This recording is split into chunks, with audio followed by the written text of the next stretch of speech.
Assalamualaikum warahmatullahi wabarakatuh. Sultan Suryansyah yang juga memiliki nama Sultan Suryanullah atau penambahan Batu Habang, yang merupakan Raja Banjar pertama yang memeluk agama Islam. Beliau juga disebut Sultan Surya Angsa. Beliau memerintah pada tahun 1500 sampai dengan 1540. Banyak nama yang dinobatkan kepada Raja Banjar ini. Berikut asal-usul sehingga beliau dinamai Sultan Suryansyah.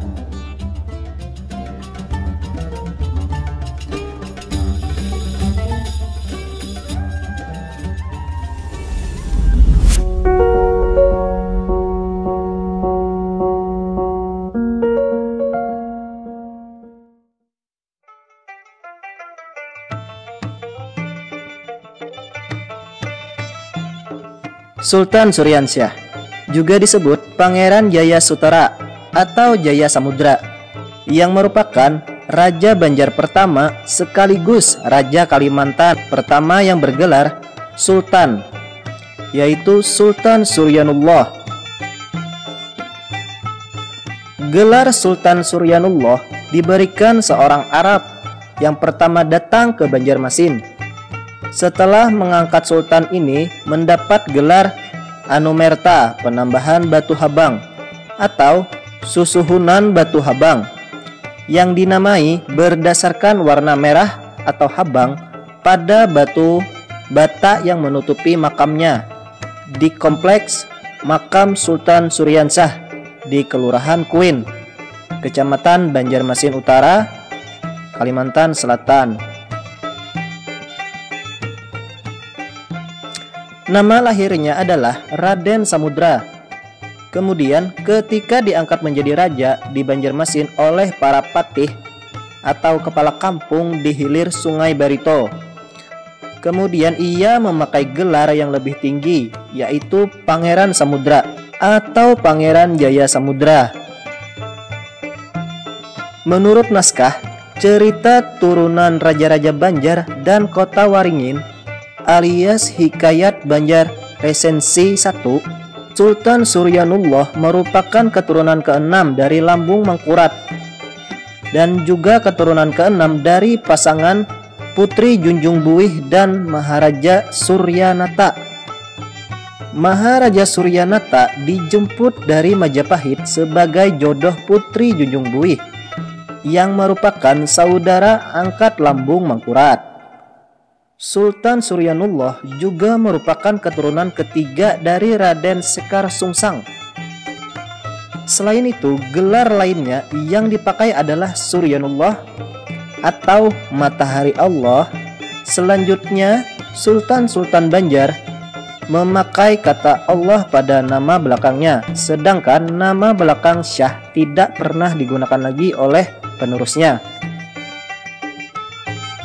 Pada tanggal 24 September 1526 atau bertepatan 6 Zulhijjah 932 Hijriyah, Pangeran Samudra memeluk Islam dan bergelar Sultan Suryansyah.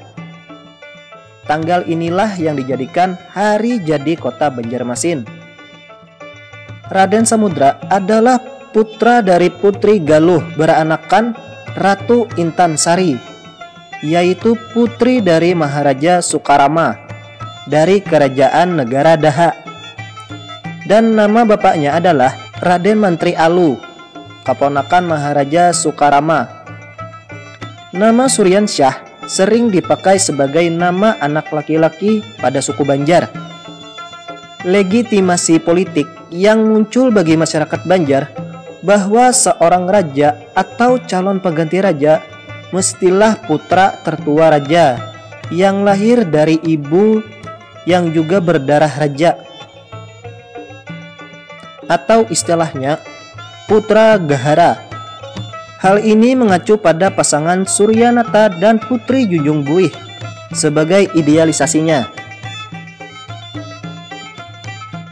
Para tutus raja atau garis lurus keturunan raja-raja dalam konsepsi Hinduistik yang juga berarti tutus naga atau dalam konsepsi religi asli diyakini sebagai wakil dewa di dunia. Tradisi ini dengan sendirinya menjadi sumber legitimasi politik bagi setiap penguasa yang silih berganti bertahta.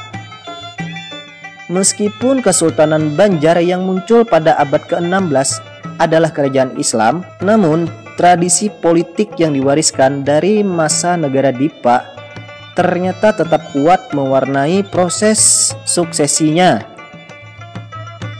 Aturan ini rupanya sangat dipahami oleh Maharaja Soekarama, raja kedua negara Daha atau kelanjutan negara Dipa.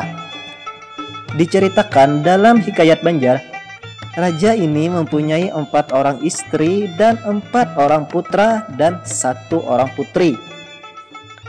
Mereka masing-masing adalah Pangeran Mangkubumi, Pangeran Tumanggung, Pangeran Bagalung, Pangeran Jayadewa, dan si bungsu perempuan yang bernama Putri Galuh Baranakan. Keempat istri raja tersebut rupanya tidak berdarah bangsawan, sehingga sang raja mengawinkan Putri Galuh Baranakan dengan putra saudaranya sendiri, Raden Bagawan, yang bernama Raden Mantri. Kemudian pasangan ini, yaitu Galuh dan Mantri, kemudian mempunyai seorang anak yang bernama Raden Samudra. Maharaja Soekarama menganggap cucunya ini memiliki keturunan bergaris lurus, yaitu lahir dari kedua orang tua yang sama-sama berdarah raja. Sehingga kemudian beliau memutuskan bahwa cucunya ini sebagai penggantinya kelak.